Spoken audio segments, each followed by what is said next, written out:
See, essentially, the Chinese initiated this whole thing. And they are looking after the manner in which the Indian response has been there in the last 2-3 months almost. Obviously, the Chinese are looking for an exit strategy. This is one of the awkward times when I do personally feel that the Chinese may actually require the Pakistanis more than the Pakistanis requiring the Chinese.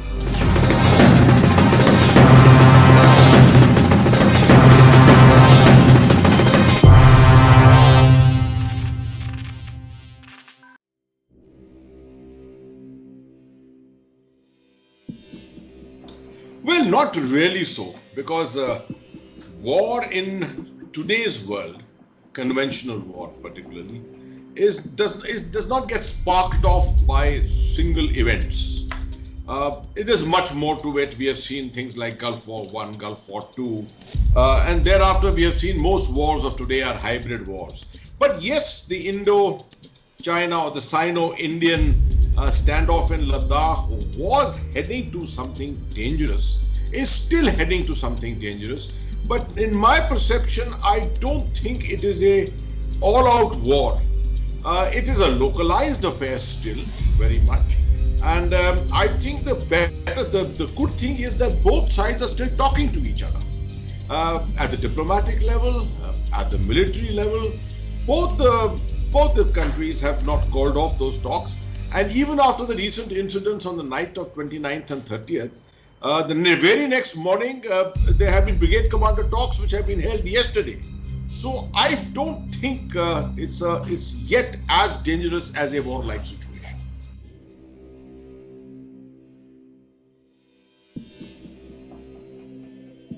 See, essentially, the Chinese initiated this whole thing. And they are looking after the manner in which the Indian response has been there in the last 2-3 months almost. Obviously, the Chinese are looking for an exit strategy, which will be shorn of any embarrassment, any military embarrassment to them. And there's no doubt that in 1962, 20th of October was the date when operations started, with probably the strategy at that time that the Chinese would initiate the operations and leave no window available to the Indian side to do a counter operation subsequently to try and recapture any of the areas lost. Now, if the Chinese think that they are going to do this in Ladakh this time, I think it is going to be a very sorry assumption that they are making, because I don't think they can make that kind of a dent here. In fact, it may be advantageous to the Indian side itself, which is very well placed, which knows the ground extremely well, which is adept at mountain warfare and winter warfare, particularly because our troops have been in Siachen for the last better part of 36 years. So I think the Chinese should reassess this kind of a situation and look for an exit strategy which is more pragmatic and does not lead to any major showdown.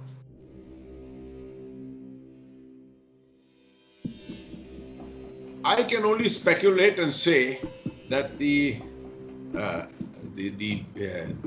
speed at which the Chinese accepted and agreed to the brigade commander level talks the next day obviously tends to confirm that something like this is there very much. And of course, I'm sure the Indian side has already assured, and through any kind of messaging, that prisoners of war, if at all we have in our hands, will be treated with the utmost caution, with full, total respect for dignity, and that's the way the Indian Army always acts. And at the first instance, there will be a return to the PLA. I'm sure that message has been conveyed at the brigade commander level meeting, which I'm told was a slightly heated up meeting, but obviously tempers are a little high at this time with the kind of activities which have been going on. But beyond that, I cannot confirm or deny if anything has really happened.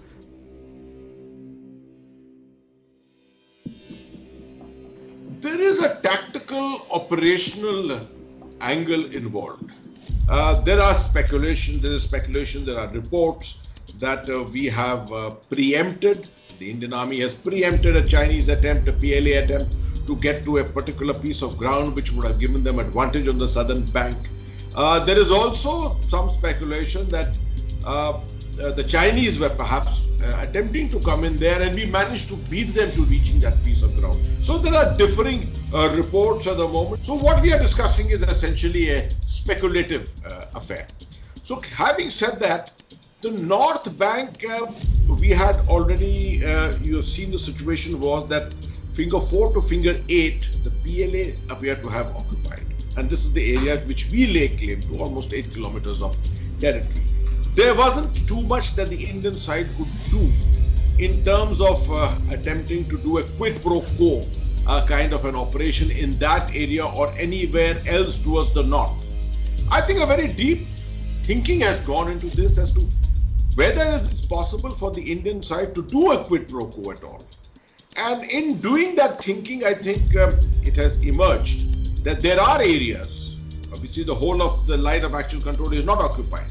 And there are areas which have not been held all these years, primarily because of perception problems of it being in the close vicinity of the line of actual control. So what the Indian side probably has done is taken a bold decision to go and occupy one of those pieces of ground which is clearly on our side of the line of actual control, but which we were hesitant to lay claim to all these years. And that we have done it preemptively. So, obviously the Chinese have responded, and but there has been no major clash.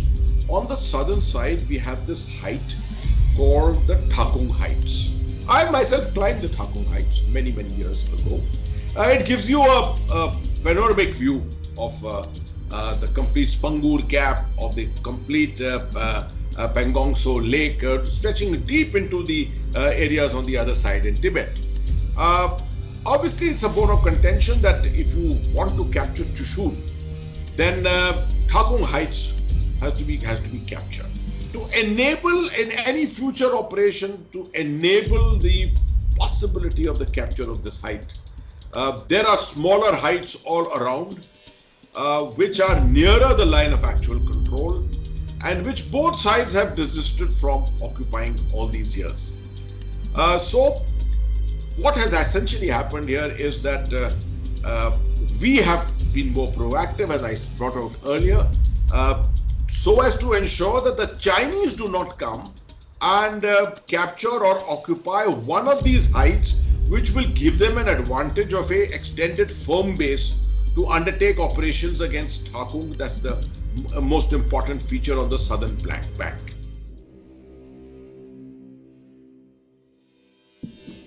See, the Chinese concept of warfare, modern warfare, in 2003 they adopted a system called the three warfares.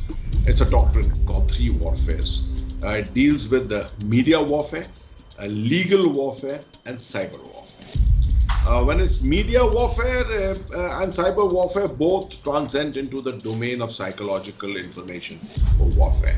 And this is a known thing with the Chinese, that they love to play mind games. They like to work on your psyche. So it's a big message that they're trying to send out, that the entire Indian army has transgressed on territories which belongs to China, and therefore it must withdraw. Now, they also know that the Indian side will poo-poo a thing like this, because we have today 30,000 or more troops sitting in Ladakh. And obviously people are all geared up. We have the best of armor, we have the best of Air Force equipment there, we have artillery, we have missiles, we have surveillance equipment. Everything is there, and very well trained human resources. We probably have the best mountain warfare troops in the world. So it's a kind of a message from the other side to try and cow us down. To see, this is the whole attempt is to try and coerce India, to try and limit and dilute the strategic confidence of India, which seemed to have been emerging and going higher and higher with every major step which was being taken, particularly the 5th of August decisions of 2019, by which India started projecting very clearly that the whole of Gilgit-Baltistan, the whole of Ladakh, every portion was part of India as per the 1994 resolution. So the Chinese intent was to dent this, right, dent our psyche, and through this message, it's obviously a last kind of an attempt to do something to try and cow us down once again. But they know very well that this will not, the effect will not take. The Pakistanis are obviously not sitting on the fence. They are very much on the other side of the fence.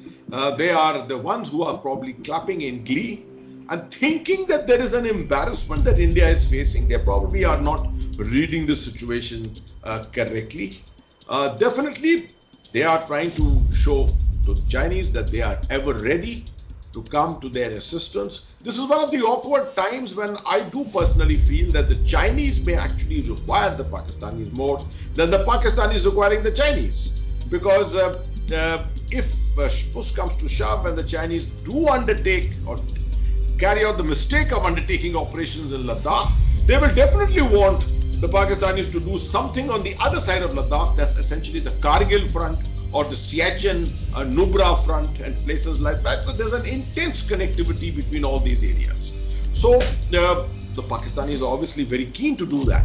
But if this happens and there is a collusive effort at all, which shows Pakistan having crossed the hump, gone over and carried out something which is not in our interest, I perceive that India is going to carry out a very strong response. Something which the Pakistanis may not expect at all, considering that we are actually on two fronts, on collusive fronts. They may think that we would like to keep the Western front quiet and only activate the Northern front.